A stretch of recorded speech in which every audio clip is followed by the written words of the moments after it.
Hello and welcome back to the channel.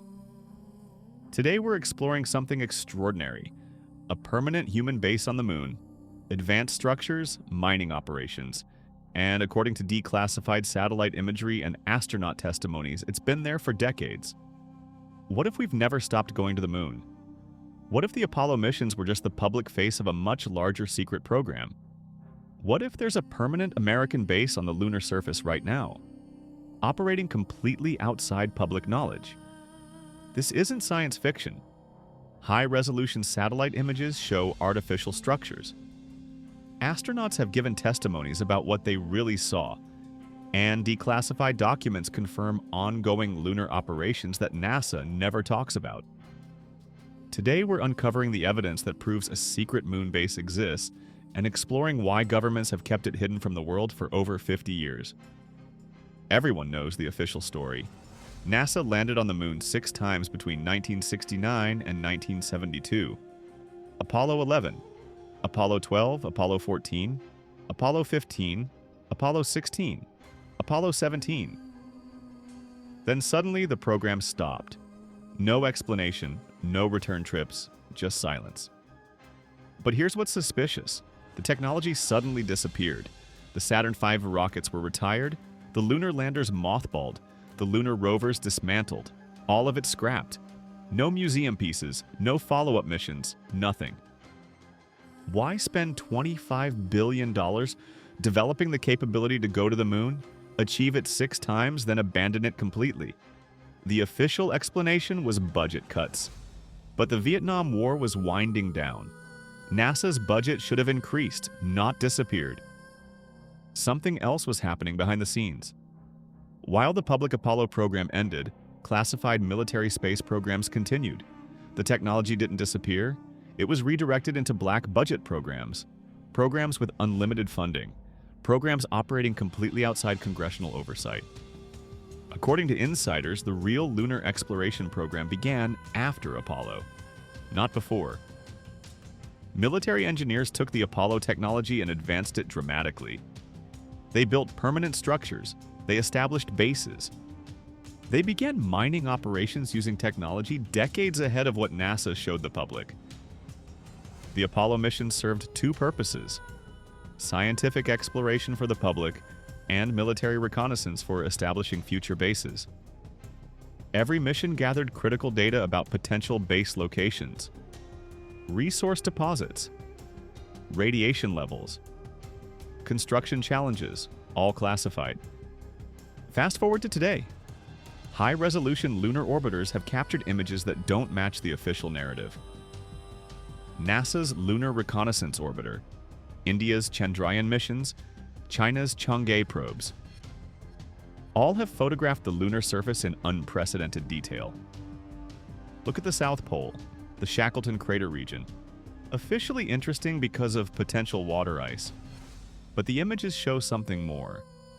Geometric structures, artificial shapes that don't occur naturally, rectangular formations, perfectly straight lines cutting through craters. One particularly compelling image shows what appears to be a massive dome structure near the crater rim, hundreds of meters across. Completely smooth surface reflecting sunlight, surrounded by what looks like support structures and equipment. Another image from the Aristarchus crater shows a complex of buildings, multiple rectangular structures arranged in a grid pattern, connected by what appear to be roads or tracks. Power generation facilities, antenna arrays, far too complex to be natural formations. These aren't blurry Apollo-era photos. These are modern high-resolution images from multiple space agencies. Images that NASA has downplayed, dismissed as pareidolia, lighting artifacts, digital glitches. But here's the crucial detail. The same structures appear in images taken years apart. They don't move. They don't disappear. They're permanent. They're there. And according to researchers, they're growing, expanding over time. Coordinate after coordinate shows similar evidence. Tycho crater, the Sea of Serenity, the lunar far side. Artificial structures where none should exist. Mining operations scarring the surface. Transportation networks connecting facilities. Some of the most compelling evidence comes directly from the astronauts themselves, not the ones giving press conferences, the ones who actually spent time on the lunar surface.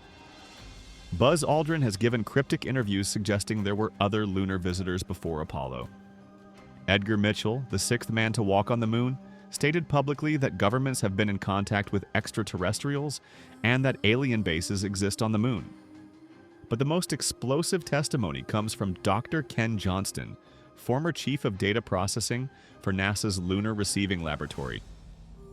Johnston claims he was shown photographs of alien structures on the moon. He says NASA airbrushed these structures out of the official photos released to the public. According to Johnston, he worked directly with the original lunar photography. He saw structures that were deliberately removed from the versions shown to the public. Glass-like domes, spherical objects, geometric constructions that couldn't possibly be natural. Other astronauts have hinted at similar discoveries.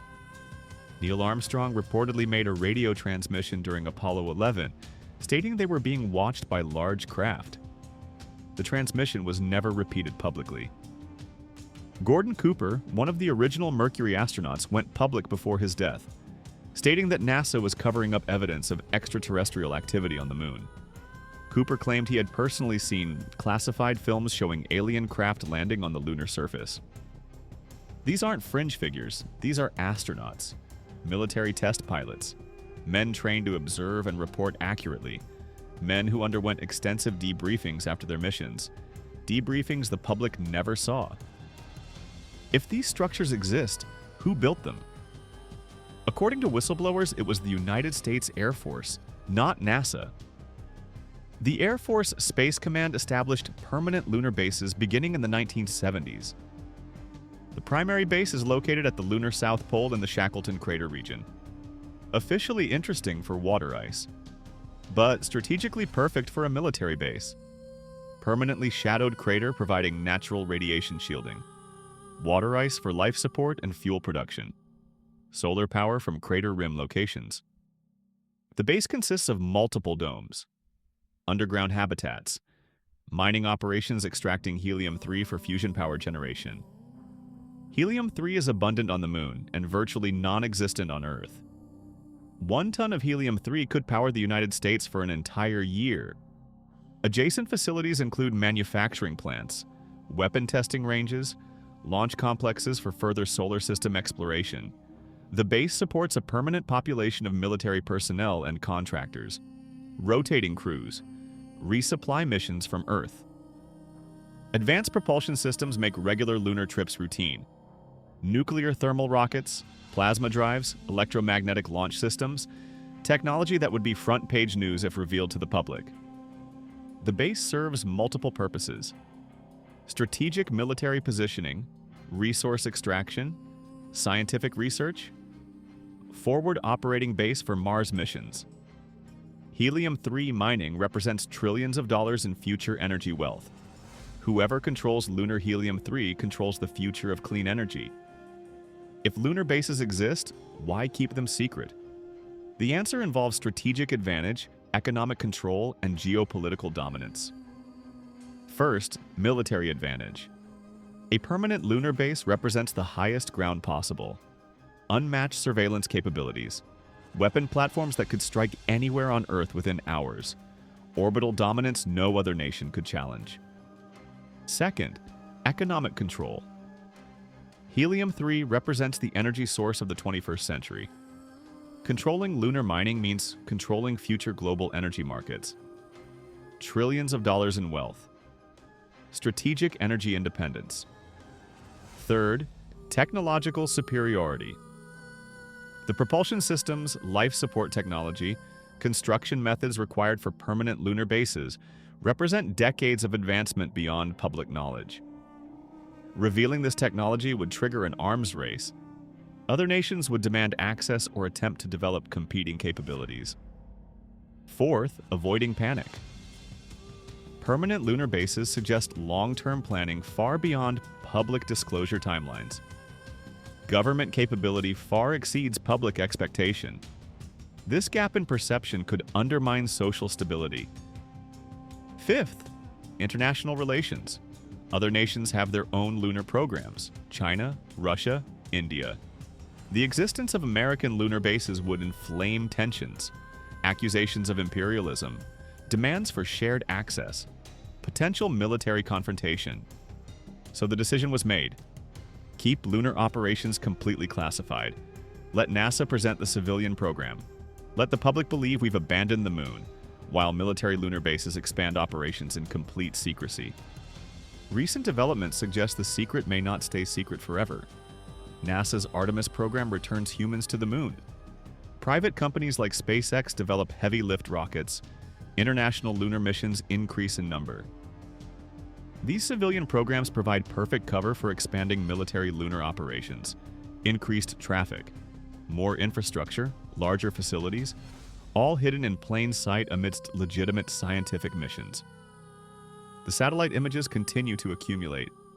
Each new lunar orbiter captures more evidence.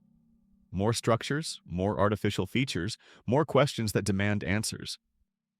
If you believe humanity deserves to know the truth about our presence on the moon, if you believe permanent lunar bases should be acknowledged, if you believe the public deserves transparency about space exploration, subscribe to this channel. We explore the evidence, the testimonies, the satellite imagery, the documents that governments work to suppress. Like this video if you think lunar bases already exist. Leave a comment with the lunar coordinates you found most compelling. Share this with someone who still believes we've abandoned the moon. Thank you for watching. Keep questioning everything. We'll see you in the next one.